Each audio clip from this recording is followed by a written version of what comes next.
can you critique the reasoning of others? Think about this question during the lesson. Ms. Kelly's class made a line plot showing how many hours each student spent watching television the previous evening. Amanda said, "No one watched TV for 3 hours." Drake said, "No, 3 of us watched no TV." Who is correct? Explain your reasoning. Think. What information do Amanda and Drake use for reasoning? Amanda and Drake base their reasoning on their analysis of the data displayed in the line plot. What does each X represent in the line plot? Select your answer.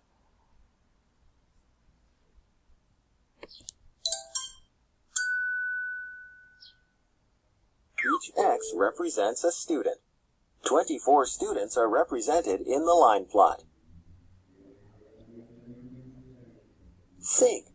How can I critique the reasoning of others?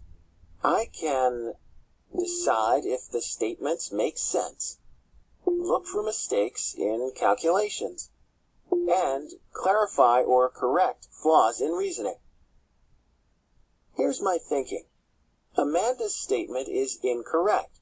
Her reasoning has flaws. She sees the 3 X's above the 0 and thinks that means that 0 people watched 3 hours of TV. The labels on the number line tell how many hours, and the X's tell how many students. So Amanda should have said, there are 3 people who watched 0 hours of TV.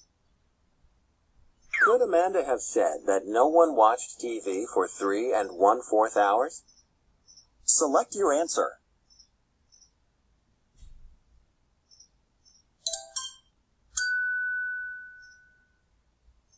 Yes, there are no X's above 3 1/4 in the line plot. How can you tell that the numbers in the line plot are time instead of number of people?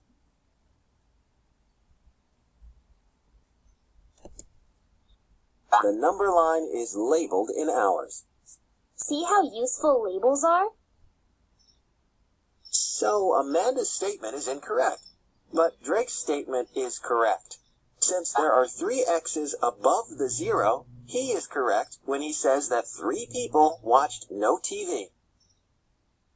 Now you know how to critique the reasoning of others.